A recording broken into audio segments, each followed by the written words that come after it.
Yes, Vidhi and Richa, over to you.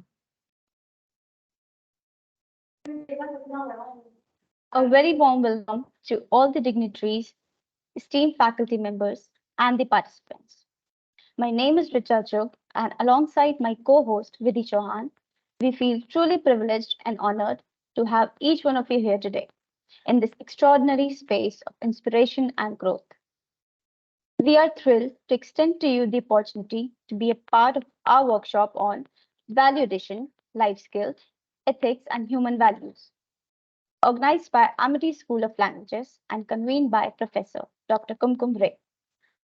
In this enlightening workshop, we aim to delve into the essence of life skills, ethics, and human values, exploring how they play a transformative role in our personal and professional lives. Through interactive sessions and engaging discussions, we will delve into the significance of ethical principles and how they guide our decision making process. Yesterday, our guest speaker, Dr. Jayanti Srivastava, spoke on the topic Vedic knowledge, a tool to conscious lifestyle, morals, and spirituality for self management. She enlightened us all by explaining the importance of Vedas in our lives. She shared her meaningful experiences to give insights about how one should adapt during these changing times through the lessons that are present in the Vedas. It is my great pleasure and privilege to introduce our Honorable Director of Amity School of Languages, Professor Dr. Kumkum Ray. Her visionary leadership and unwavering commitment have been instrumental in shaping the success of our institution. Professor Dr. Kumkum Ray graduated from Lady Sri Ram College, Delhi University. She was awarded with the best thesis for a PhD degree on Henry Louis Vivian de Rosio, the first Anglo-Indian nationalist poet. She is an educational social activist with 46 years of teaching experience. She is the external PhD examiner for SRM Tamil Nadu. She has also been accoladed with an International Excellence Award. Ma'am is the founding member, professor, and director of Amity School of Languages. Expressing our deepest gratitude and admiration to this extraordinary person, I would like to invite our dearest head of the department, who is a paragon of excellence and a beacon of inspiration to all of us. Over to you, ma'am. I'm so glad to see Alishah on our platform. Thank you so much for having taken your time off the busy schedule, and all the participants on this platform. This has been a great learning experience on ethics, values, and morals, which value add our personality. So I'm really very thankful to you, Alishah. Welcome to the platform. And I'm sure the participants will take away your words and leave an imprint on their minds.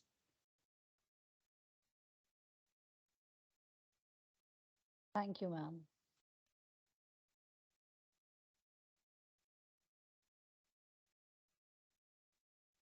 All right, should I start?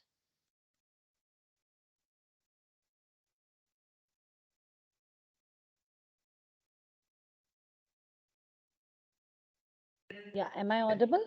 Thank you, ma'am, for your motivational words and guidance that you have bestowed upon us. You are an inspiration to all of us, and we have learned so much from you. We thank you that you shared your valuable experience with us. Ma'am, you're like a wind beneath our wings. Theatre in education, narrative analysis on practice based street theatre. Education is not confined to the walls of a classroom. It is a journey that extends beyond textbooks and exams. And that is where theatre in education comes into play. Stories have the power to captivate our imagination, to ignite our emotions, and to provoke critical thinking by combining the art of theatre with educational content. We open up a world of endless possibilities. We recommend that you pay close attention during the session. At the end, all the attendees will be requested to email responses to a few questions based on the talk. Only after submitting the assignment, you will be eligible for the participation certificates. Today, we have a special guest speaker, Ms. Alishah Syedain, who is going to enlighten us about the topic. Alishah Syedain, an alumnus of AJ, KMCRC Jamia, Assistant Professor at Amity School of Communication, Amity University, Lucknow. Ma'am is highly passionate theatre researcher in applied theatre with a decade of experience in practice-based street theatre. She believes in the power of audiovisual storytelling in communication. She teaches subjects like filmmaking, screenwriting, acting, and radio with pragmatic approach. So without further ado, please join me in giving a warm and wholehearted welcome to our exceptional guest speaker, Ms. Alishah Syedain, to provide us some wisdom from a great experience. Over to you, ma'am. Thank you, Vidhi. Thanks a lot. First of all, I would like to thank Professor Dr. Kumkum Ray, ma'am, for giving me this opportunity to speak on this platform. And a big congratulations to the entire team of Amity School of Languages under the leadership of the director Kumkum Ray, ma'am, to organize such a detailed workshop on value addition in terms of life skills, ethics, and human values. Because, we normally have a 2 day or a 3 day workshop, but to organize an event of this magnitude requires a lot of hard work. So, from the day one, Shraddha ma'am is coordinating with all of us. So, thank you, Shraddha ma'am, for putting up your efforts and bringing up with such a large scale workshop for all the participants. So, I feel great to be here because any opportunity to speak about theater is definitely a passion that I really cherish. So I'm not going to take a lot of time, but yes, I hope we would be having an enriching discussion about theater in education with a special reference to street theater, which is very close to my heart. So it's a wonderful time to be learning because this time that we have at this moment basically tells us about a lot of things. And at this moment where we are studying and learning in this policy, in this system where you have an opportunity of multidisciplinary subject approach with the new education policy, I feel that this has given a lot of wings and opportunities to students who are now studying a subject and also has an approach to basically learn something else. The very classic example of majority of students of Amity School of Languages are studying courses at ASCO, Amity School of Communication, and vice versa, which means that this is an opportunity where a literature student can study filmmaking, communication, drama, journalism courses. So, and I believe that in order to attain value addition in terms of the core skills and in terms of human values, we need to have a diversified approach because with the diversified approach, we get to learn more. So, without any delay and without any building up, I will just share my screen with all of you. Just let me know when the screen is visible. Is my screen visible? Yes, ma'am. Yeah. So, this workshop on value addition, life skills, ethics, and human values. Now, this talks about a lot of things that are directly related to our life. When we talk about any sort of value addition into our personality, it is basically for our individual growth and the overall growth through which we contribute to society. Now, the reason why I chose theater and education as a topic for today's discussion, the reason is that theater is basically an art form. It's an art form through which you can express yourself. It is an art form that provides you an escapism from a daily routine, monotonous structure of learning. And a lot of research is going on in understanding that what is the impact of theater in education. Now, this basically talks about four ideas that comes together and explain the concept of theater in education. Now, Tolstoy said that he's a very profound researcher. I mean, his books are very famous, Anna Karenina. Now, he said that if you talk about the formal education system, the formal education system through which we study, then he expressed his hostility towards the lifeless formal education. Now, this is his opinion that I'm quoting here. Now, he said that the structure in which we study becomes monotonous after a point of time. So, if we include certain elements of certain elements of drama into the education system, then it can give us and basically an opportunity to learn more, and it can give us an engagement kind of an experience, because experience is something that remains with us. Now, quoting Paul Freire also, he also discussed that there is a linkage between pedagogic and the pleasure that art gives. So there is a pleasure given function of art, be it any art. We say that singing is therapeutic, we say painting is therapeutic, we say we consider art as music, theater, singing, painting, sketching as a therapy, because we feel that, we consider these elements into our hobbies. We say that I like to paint in my free time. So the idea of learning while painting, or the idea of learning while practicing music, or the idea of learning while doing poetry, or while studying, while reading poetry, or while doing poetry. So now, when you combine these ideas together, you would understand that there is a certain aspect, there is a certain relationship between the pedagogy that we follow and the pleasure that art gives. So, what if we combine these two aspects? What if we combine the pleasure giving functions of art into pedagogy? Now, is there a way through which we can learn by doing things?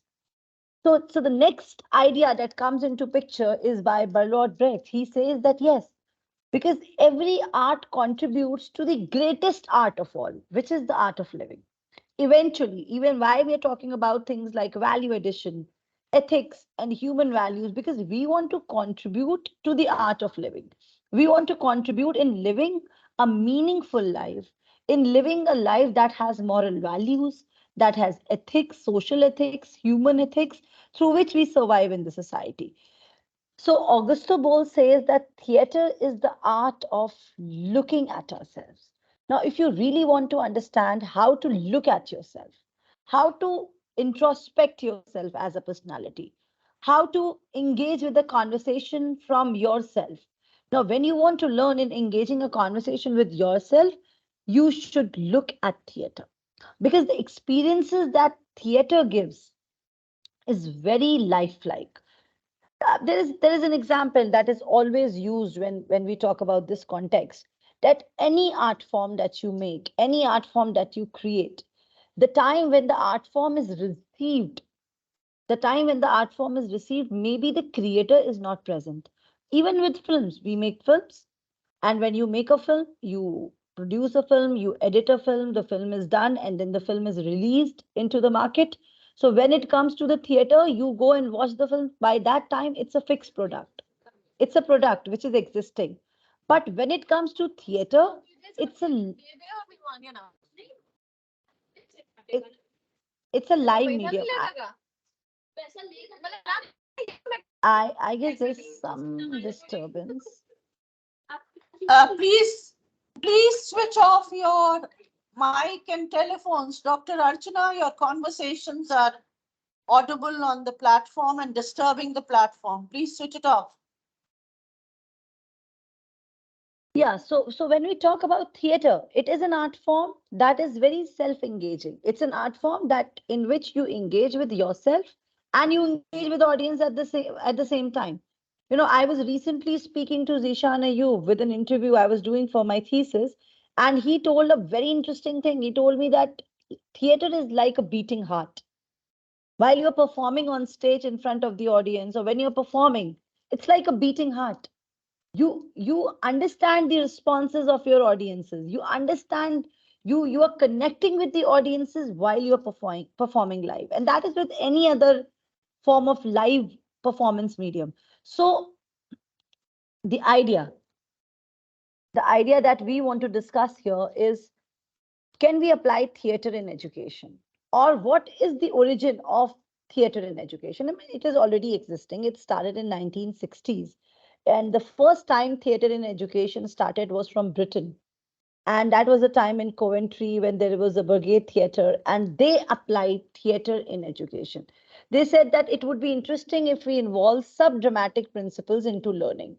Now you can learn the same things, you can learn the things which are basically your course related, but you can learn them through dramatic understanding, or you can basically involve an understanding of human behavior through drama, through theater. Or what you can do is you can basically use the social issues, the social agendas, the social norms that are existing in the society, and those social norms can be applied into dramatic meanings. The interesting thing with theater in education is that there is an actor and spectator involvement. And that's what Augusto Boal also says. Augusto Boal says that I love the idea of theater because there is no actor and spectator. I love the idea of theater because the actor, sometimes when they perform in front of a spectator, the spectator becomes the actor. So the concept of spect actor also comes into picture because you are getting the content, you are performing the content in front of the audience, and you are getting a live reaction of the audience. And that is in turn reflecting in your performance. So for our students, especially when we talk about a concept of theater in education, for our students who are into a learning mode, they are learning, they have a career ahead. So even if they don't practice theater and acting full time as a profession, but this engagement that they're learning, this social dialogue that they're learning, helps them for a lifetime of communication they have to do, be it at their workplace, be it with their families, be it with the friends. So basically, it develops a sense of social communication that you do with society and with yourself at the same time. And the interesting thing is that there are a lot of times when we do theater in education, we focus on message-based content. The content that we are creating of this theater, of this theatrical performance, is basically message-based. And it could be any sort of message. It could be a moral message, it could be a social message, it could be an ethical message, it would be any society-related pressing issue that we want to discuss. It could be a news-related aspect that we want to discuss. It could be a case study, it could be any life story that we feel is worth sharing. And that is the beauty of theater in education. Now, if we want to understand that why theater in education, why do we feel that there is a need of incorporating theater in education? So I think the first and the foremost aspect of this particular issue is that we need to take things outside classroom. It is extremely important because the boundaries of the classroom itself sometimes become stereotypical. It sometimes becomes that yes, we are delivering, we are giving lectures, we are even engaging with students in the form of discussions, but at some times we feel that we need to involve their body language in the learning aspect, because when you do it, you remember, it has a long lasting impact. Because why does it happen that when you make a play on a specific topic, because when you make a play on a specific topic, you are engaging with your body, you are engaging with your mind, you are engaging in a discussion with yourself, and you are engaging with others as well. So it is the whole, this makes us go back to the basic principles of communication. We are doing intrapersonal and interpersonal communication at the same time. We are doing intrapersonal, interpersonal, and group communication at the same time, because you have to perform a scene. So for performing a scene, you might do some sort of rehearsal. So you are learning the scene in your mind. And then you have to probably deliver a dialogue. You are discussing it with your partner because you need to have a chemistry while you're delivering the dialogue. And that dialogue further is a part of a scene. It's further a part of a bigger picture.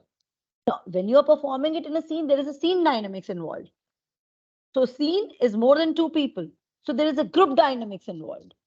So by doing a simple task of making students perform a scene, we are addressing three types of communications that are happening simultaneously.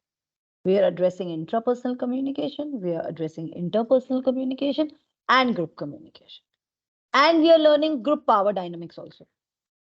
And all of these experiences that our students are learning are in turn going to be a value addition for their personality that we are going to discuss in the next slide, because it's a very interactive medium. I don't probably need to emphasize on that aspect, because it's an interactive medium, because there is a continuous dialogue between the participants, between the performers, and between the trainer and the performers also. A very interesting concept in which Fryer says that I don't like this idea of top down communication. Freire says that I would appreciate a horizontal communication pattern, a horizontal pattern of delivering education in which the tutor and the pupil are at the same level. And this I am telling with not just the theories of Freire and Tolstoy and Augusto Boll. This is more of a real life experience that I have observed. The very last semester I was teaching ASL students, and we were making a play. We were trying to make a play. When you try to make a play with the students, when you try to create any kind of content for theater, they are getting the research work done. Now, while you are discussing with your research work and you decide to improvise a scene, so the student and the teacher, they're at the same level. Maybe sometimes I would do a scene with them. I would be involved. My physical aspect of my body language would be involved with the students. So this whole barrier of a student teacher gap, a gap that makes them a little nervous in asking questions, that gets immediately broken. And it's a brilliant rapport building method because you are at the same level with your students. And this is not only for mass communication or psychology or English language students, it could be applied all across. It could be applied to technical BTech students as well, engineering students, law students. Perhaps it would be very relevant in law as well because obviously they become lawyers. They need to understand the social dynamics of interaction.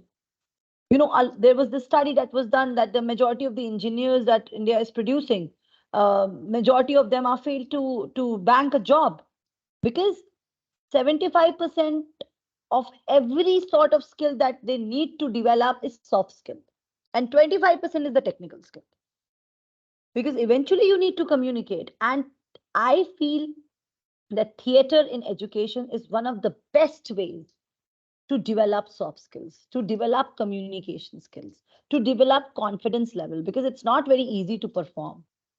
A lot of people say that I'm a mirror actor. I perform in front of a mirror. You can perform in front of a mirror, but the idea of performing in front of people to carry to the core, it's not very easy. It requires a lot of practice. And once you are able to break that, once you are able to break that particular inhibition that is stopping you to do something, then you kind of become a person who can talk in front of anybody. Then you become a person who is not scared to express, who's not scared to share their own opinions. Be it right or wrong. I mean, you can sometimes be right or not right. That's a separate thing. But you learn the art of expression, and theater contributes most beautifully to that aspect. Uh, Next is the elements of theater in education. What exactly are the elements that talks about theater in education? As in, if we today, for example, decide to incorporate theater in our education system, why do I personally feel that it would be easy to incorporate theater? Because we don't exactly all the time make a full-fledged proscenium kind of a play in while talking about theater in education. If we talk about incorporating theater in education per se, we focus on low cost productions. The most interesting thing with theater in education is that we focus on low cost production because obviously we're not professionally doing theater. I mean, the main goal of a student who is studying in a university in any subject is not to become a theater artist. So we understand that. So we focus on low cost productions. A low cost in terms of, and a little minimalistic productions also, a production that does not deal with a lot of properties and a lot of costumes and everything. A basically production that deals with the minimalistic nature of costumes and properties. We would use some costumes, that's okay, but we'll focus on the minimalistic aspect.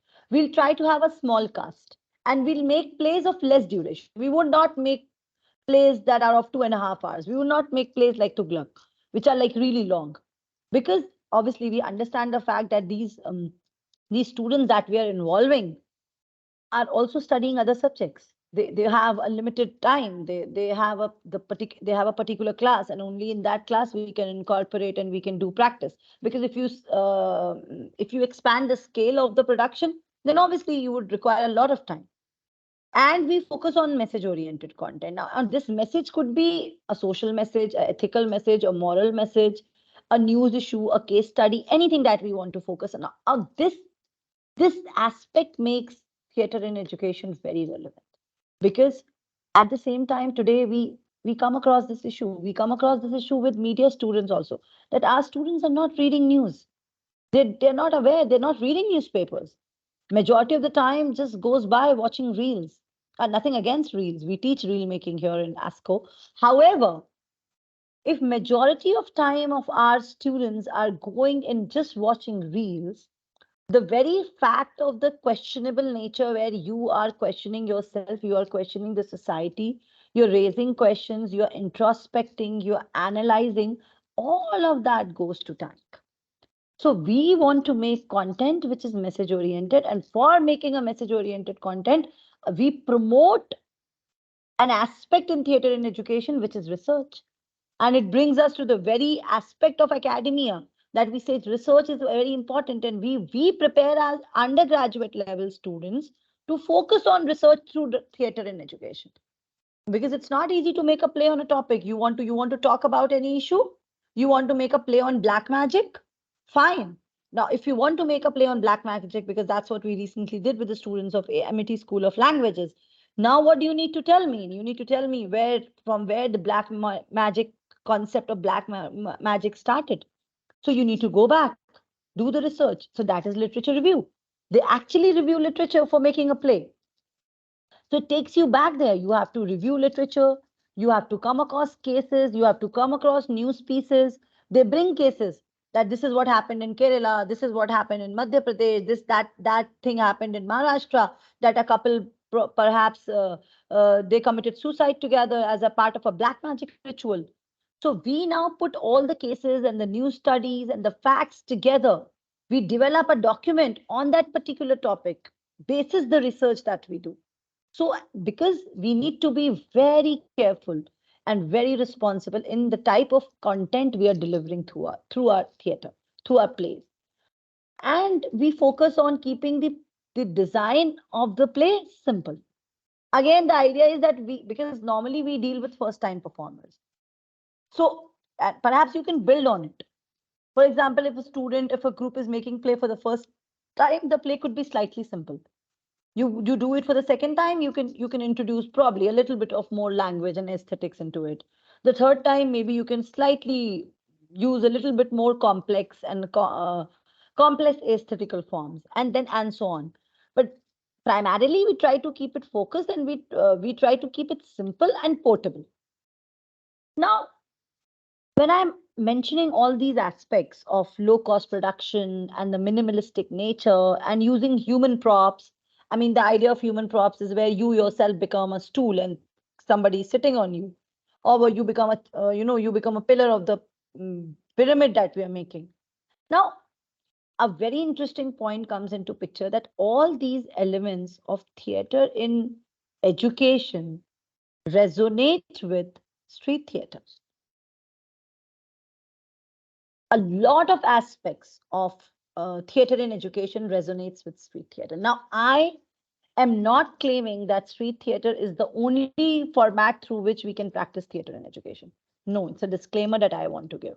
This is not a pretentious activity to promote street theater, nor does it require any promotion. However, I'm not saying that we can only practice theater in education through street theater. No, we can practice theater in education through proscenium theater as well.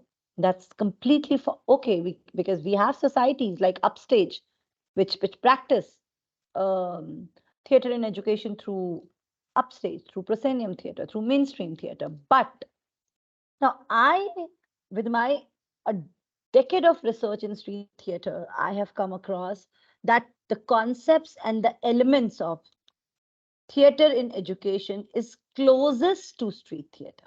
That's what I'm saying. Street theater is a portable medium. Street theater is a mobile medium. Street theater is a low cost affair. Street theater doesn't really believe in a lot of complex costumes and makeup and props. Street theater basically believes in a simplicity aspect of performing theater. Street theater goes to the audiences, unlike the mainstream theater where audiences come to theater. So I personally feel that street theater is more practical in application to theater in education. It's more easy to be applied as a part of an applied theater study. Now, I have two kinds of reasoning to prove this point. And one reasoning is basically the pragmatic reasons, the practical reasons. It's a low cost affair. It's a budget friendly theater. It is a theater of where you make plays of short durations. So you can perhaps make a street play in 15, 20 days also. And on contrast to a mainstream where you would actually need 2, 3 months of practice. So you can make plays at a shorter time and shorter duration plays and a little simple plays.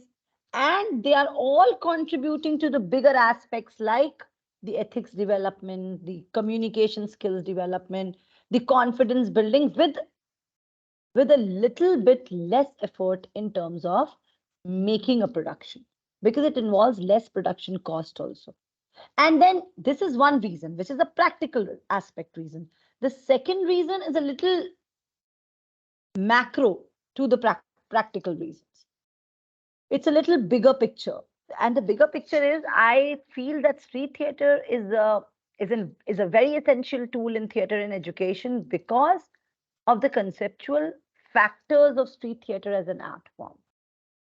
The very fact that street theater is a flexible medium, the very fact that the street theater talks about social issues, and we need social empathy in our students. We need them to learn social empathy. They would learn empathy through street theater very easily. And the very fact that the basic nature of street theater is voicing out your opinion in front of the bourgeois. The very factor that it contradicts hegemony, the very fact that it questions power. Not that we are making rebels, not that we are making revolutionaries, but the idea is that we want the analytical skills to be developed in our students. We want them to question. Because even as teachers, we don't want a dead class. We don't want, I mean, that's a metaphor. We don't want a class that doesn't question. Maybe, it might give us a point that they're not even listening. So we want them to question because street theater raises questions. Plus, street theater is a tool that works for the marginalized. It works for the downtrodden. So these are the conceptual reasons that we want our students to have feelings for the marginalized. We want our students to feel for the downtrodden community. We want our students to give back to the society. So I think those are the conceptual reasons why street theater is relevant for theater in education. Now, if we need to understand street theater in education, uh, street theater, the origin is from the Russian Revolution, and it started off as a socio-political theater. There is no denying of denying of this fact. Street theater started as a theater of left, but that is just the origin of street theater. It has today expanded into multifaceted functions, but it started, that's a proud origin of street theater. It started as a agitprop theater, which was more of theater mixed with activism, theater mixed with protest sort of a form, speaking against a system or speaking for the working class community against the system, the very system, the elite system. So can we say that this is a non-elitist type of a theater? So the very nature of street theater is raising questions.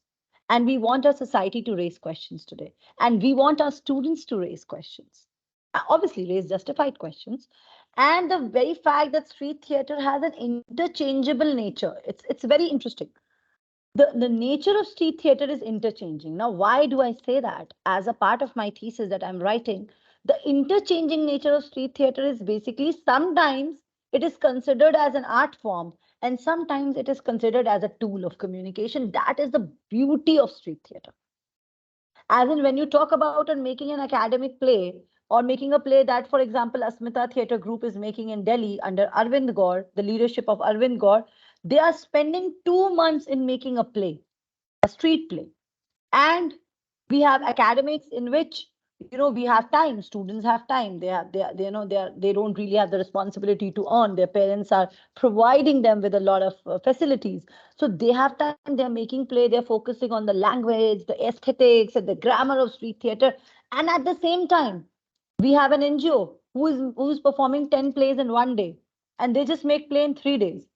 So, so now you can question that, there is a group that is investing 2 months in making a play, and there is a group that is making play in 3 days. And then you have the answer that street theater has an interchanging nature. It can be considered as an art form. It is an art form, while it can be also used as a tool of communication. So there, the purpose is not to explore the aesthetics of street theater. There, the purpose is the delivery of the message. So street theater has multifaceted functions. We can use street theater for socio-political communication. We can use it for agenda setting. And we're not uh, trying to justify the agenda setting functions of street theater. It does set agenda. Arvind Kejriwal used street theater in 2014 elections to overthrow the current chief minister at that point of time, Sheila Dikshit. And that's okay. I mean, we don't really have to justify the existence of street theater in agenda setting, because a lot of media tools are doing agenda setting nowadays. So it has a socio-political impact. It has an agenda setting behavior. It used to explore the art form completely. We have street theater being practiced in NSD just for the pure reason of exploring the art form. So there are actors who are using street theater for individual growth. There are performers who are using street theater for social communication with no agenda setting at all. We have NGOs who are incorporating, they are fighting HIV and a lot of bigger issues today. Nowadays, a lot of taboo against infertility has been break down through street theater. So we cannot deny that it is using for social communication, a social responsibility towards the community. And street theater is also being used for promotions of products. No, while I was in Delhi, there was a company, there was a pharma company, and they contacted us. And they said that, yes, I want you to promote. The name of the company was Alchemist. They said that we want you to make a play that promotes our iron medicines. So you make an interesting jingle focusing on that. They wanted to promote. हम लोगों ने jingle बनाई, and the name of the jingle was iron की कमी से मारो sir Dhole. क्योंकि sir घूमता है जब हीमोग्लोबिन कम होता है. बड़ा बड़ा हीमोग्लोबिन देखो हौले हौले. So it is also, we are also using street theater for promotion. Just you can say that, yes, through street theater, are we promoting consumerism? We are not promoting anything. We're using it as a tool to communicate. So this is the multifaceted aspect of street theater. And at the same time, we have Jan Natya Manch, who is using street theater for still working for the working class. And they're still serving that agenda. Now, the most interesting thing about street theater is it is so relevant in this age of digital era. You go to Delhi University, you go to IITs, you go to Mood Indigo, the biggest competition that they have is street theater competition, one of the biggest competitions. And you get to see such brilliant plays made by the students all over the country. They come to Mood Indigo, they come to IIT Kanpur Antaragni Festival, and a lot of people question that also. Making street plays for the competition perspective, and those street plays are very complex in nature, and we don't have to justify that, but the very answer that yes, the interesting thing about street theater is the multifaceted aspect. Now it is very engaging and dynamic, that we have already discussed, and it has a flexibility. This is the flexibility of street theater, that it can be used interchanging with the art form and the tool. And when our students, when we incorporate street theater in education, these 6 things are basically that we are trying to incorporate in our students.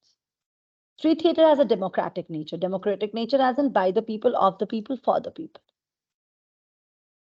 Students, they only come up with the topic of the play. Students decide what to do, what not to do. Everybody is wearing a similar kind of a costume. And what is that? That is uniformity. That is again, breaking the shackles of, for example, has got the lead role and somebody is just playing has a small piece. So in street theater, this doesn't happen. The very space of street theater, the performing space of street theater is democratic in itself. That in one scene you can be a king, in the other scene you're playing the role of a beggar on street. As simple as that.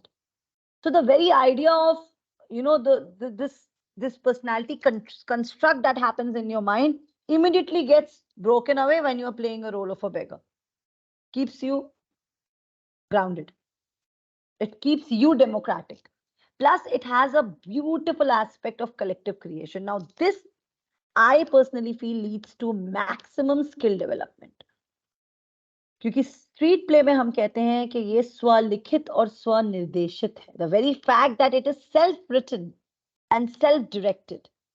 So students are a part of creation from the idea to the performance. They are playing a role in creating the play. They are writing the jingles. They are learning writing skills. They are learning ideation skills. They are learning brainstorming.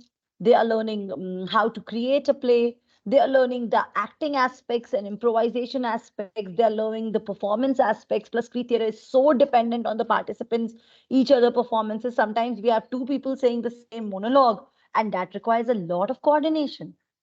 When we do street theater workshops, we do a lot of trust games also, because you actually need to trust your team. And I think that is a very important life skill. Kuch bhi akele nahi ho pata. It's very difficult to do anything alone in the society today.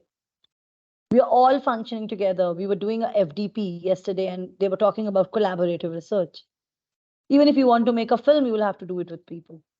So a lot of things in this life that we pursue are teamwork. And street theater teaches teamwork in the most pragmatic fashion, because you're dependent on your team. Sometimes we have a beautiful aspect of deadfall in street theater, where we make a pyramid and one performer goes to the top of the pyramid and that person takes a back flip, and the students who are standing at the back has to hold that person so that that person doesn't fall.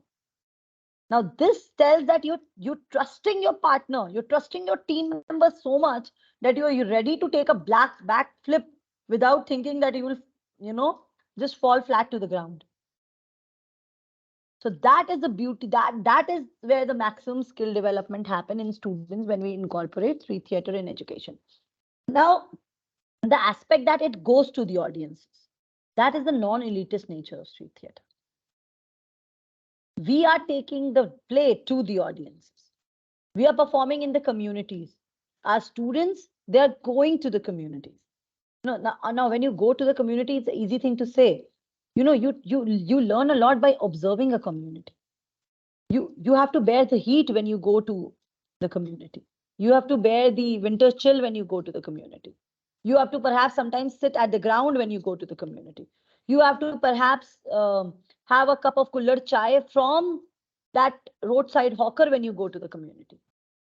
And that is very important life skill for our students, because they would be working in the industry, and the industry which is very cutthroat, the industry which is very harsh. And above all, above the industry and the fact that they would be working, we would want to make them better individuals for their life. And street theater has minimalistic nature. Now, this minimalistic nature of street theater transforms a minimalistic behavior in terms of minimalistic commodities requirement by the students. They get minimalistic from their approach. I have a beautiful example that when I started taking street theater workshops back in Delhi in 2013, I had a student who was sitting, and it was the first day of the workshop, and she came with a small rug, and she kept that rug and then she sat on it, and while others were sitting on the ground, and she was wearing her goggles, and she had this paper mache sort of a fan that she was basically using while we were doing brainstorming in the sun. And she was like, I mean, it's very difficult. She was like, ma'am, I just cannot sit on the ground.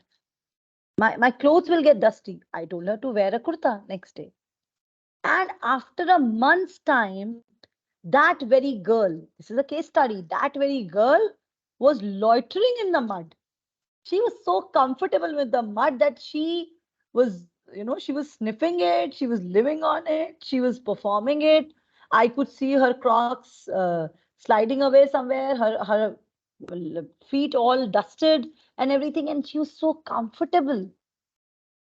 And when I met her mother once, she told me that this girl has become very minimalistic after the workshop. It completely changed her outlook. Now, that level of transformation doesn't happen with everybody, but some transformations definitely happen on everybody. And obviously, you focus on it. You start questioning yourself also. It kind of um, starts a thing where you are doing self analysis, self reflection. You are questioning yourself, you're introspecting yourself, and it has a cathartic effect on the individuals.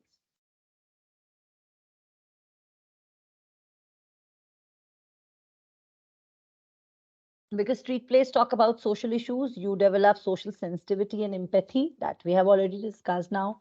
And through street plays, through the workshops of street plays, you get a lot of confidence in performing in a public sphere, because when you go to the community, you are just performing at random places.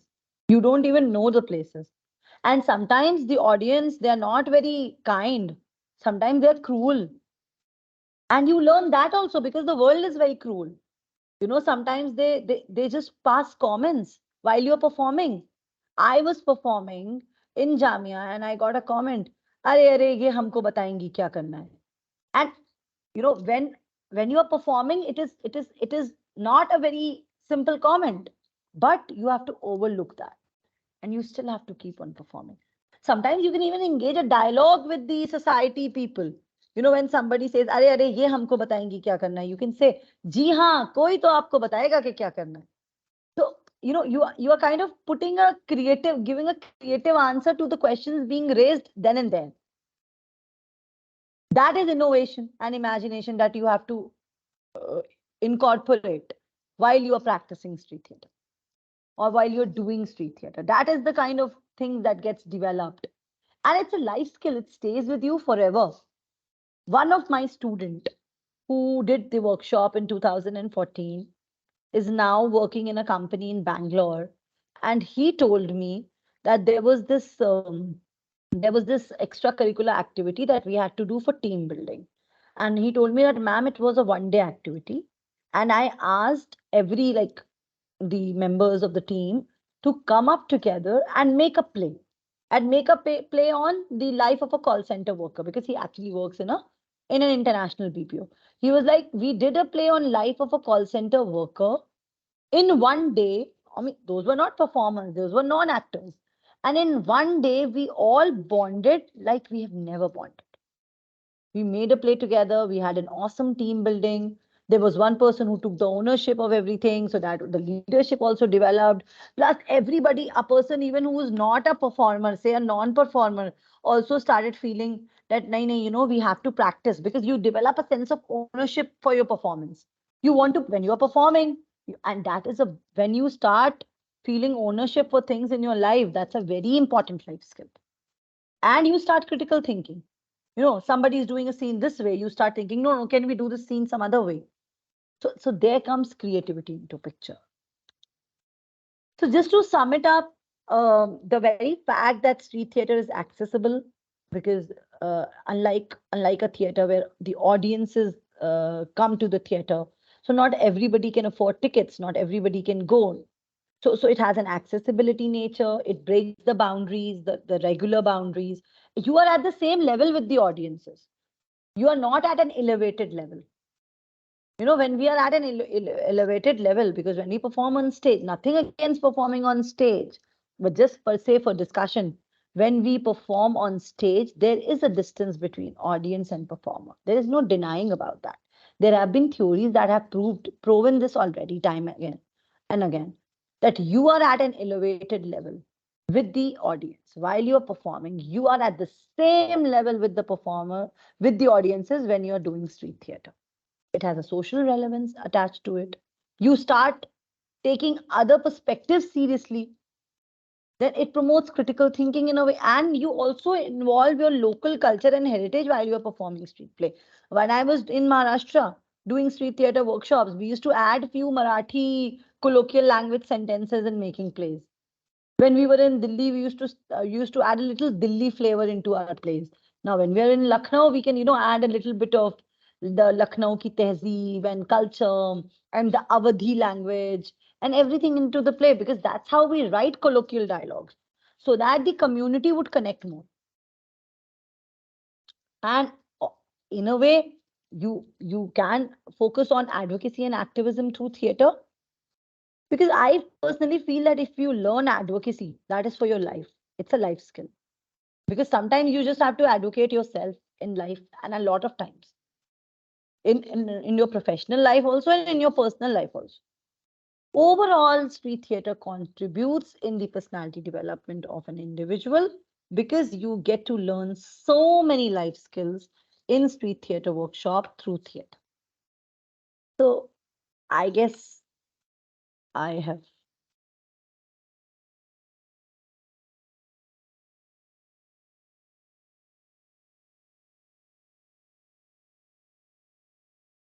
I can take some questions. On behalf of our ASL department, thank you, ma'am, for giving us your precious time and sharing such illuminating words with us. It will surely help us in formulating our future and guide us. Curiosity is the key that unlocks the door to wisdom. So now the platform is open for question and answers. If anybody has any questions, they can raise their hand or type it in the chat box. Good afternoon, ma'am. Good afternoon, Bhamini.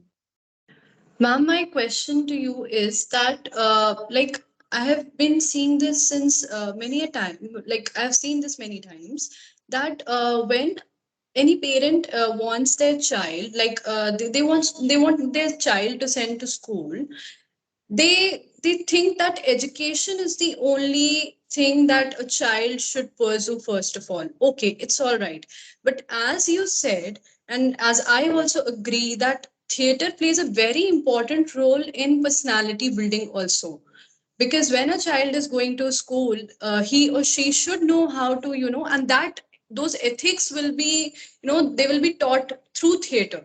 So do you think that a child should also be, sent to a theater, or the parents should take their child to watch some theatrical performances, so that that child can learn something through that, like since the, the age when he or she is going to school, started going to school.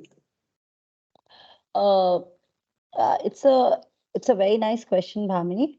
Uh, See, when we talk about watching theatrical performances, now a lot of performances are not meant for children. When we talk Yes, about, because ma'am. you were saying children, so that means, Yes, ma'am. for example, kids, children at the age of 8, 9, 10. So in this aspect, I guess we would need to develop a curriculum model like that, that we have a lot of children related plays that are basically simple, and they are focusing on aspects like honesty and truthfulness, and sharing is caring, that kind of fundamentals that we want to incorporate into a child. I am no Montessori child trainer, and Yes, ma'am. I deal with training adults, but for that we need to also have plays that are children relevant, kids relevant. And then when we have kids relevant, if we have access to kids relevant plays in our city, definitely parents, I guess, should, rather than taking their kids to play zones all the time where just they're just playing destructive sorts of games, and nothing against those games, but then the loudness of that environment just fogs the mind furthermore. So yes, I guess if we have access to children related plays, then they should definitely take them, because if they would see plays from a young age, obviously they would, when they would reach a place in their life, they have to practice, so they would be able to become better performers also, and they would develop life skills for a longer period of time, Yes, surely. ma'am. Thank you, ma'am.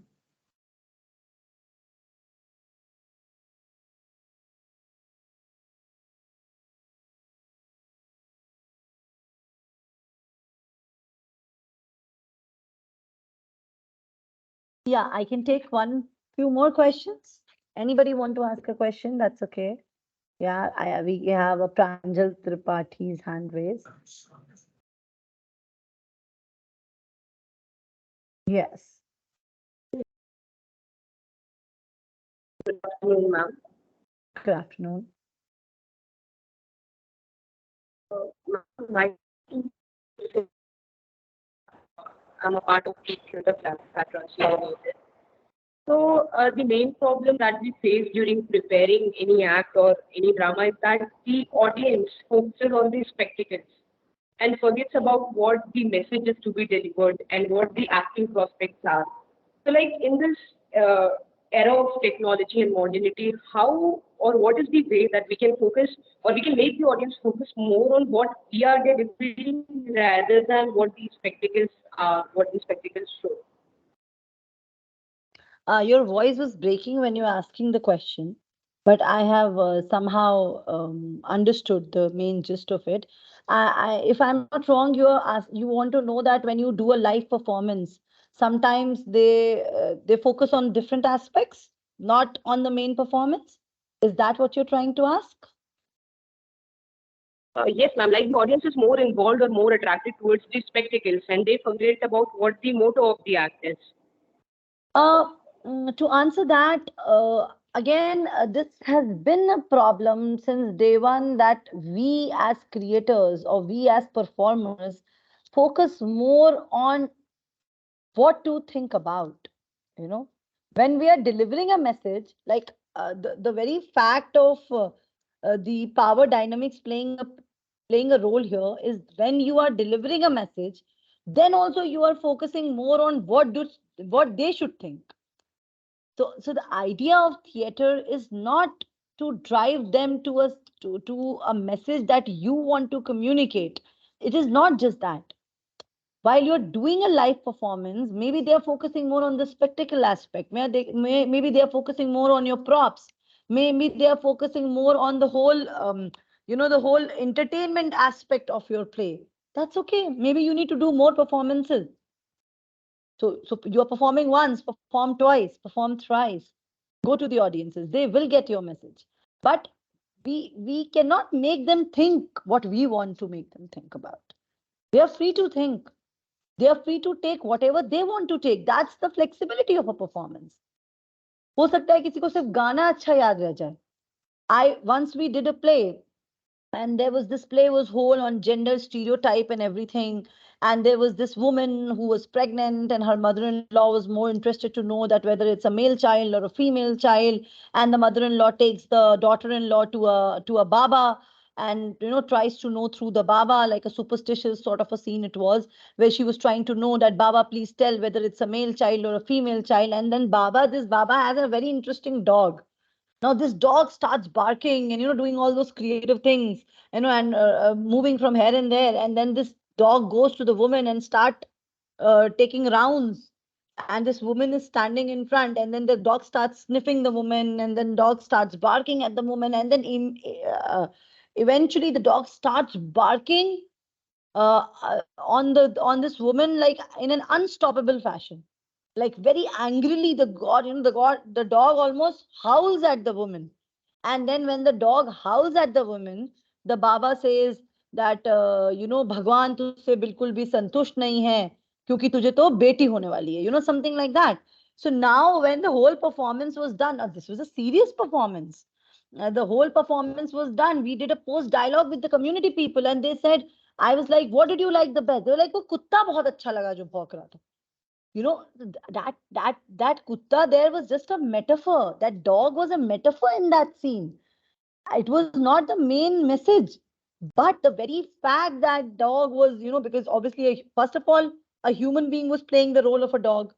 And that boy who actually played the role of a dog is at the moment in Madhya Pradesh School of Drama.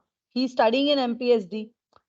So that was a good performer. He didn't had any dialogues. He didn't had much bigger role. Perhaps you would think that if you want to do the audition, you would say, ma'am, I would like to play the role of the Baba, because you think Baba is more important here, or the mother-in-law, or the daughter-in-law. But that kid took the role of a Baba, and he barked in such a fashion that that was the most memorable aspect of that particular scene. And a lot of community people where we performed said, oh, it was a brilliant dog. The dog's performance was brilliant. The dog was so good. So they were just focusing on that. So that's okay. That's fine. But you might feel that they have not got the message. But that's not always the case. They might have gotten the message. But they want to focus on a little bit entertainment more. So that's okay. Maybe that's the only entertainment they are getting. I hope that answers your question, this example of mine. Yes, ma'am. Thank you so much, ma'am. Yeah, can we have any other questions, if any? Any of the faculty members are also free to ask questions if they want.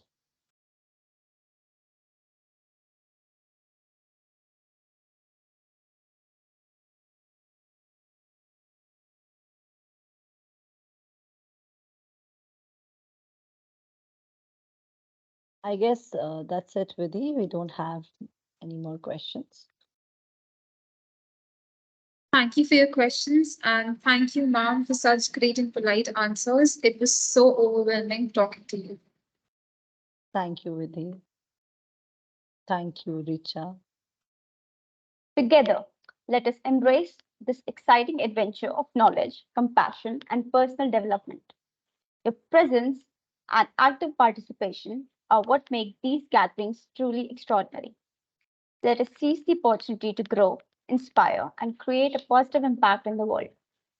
Thank you for being a part of this journey. We look forward to welcoming you tomorrow for yet another day filled with learning, enlightenment, and collective growth.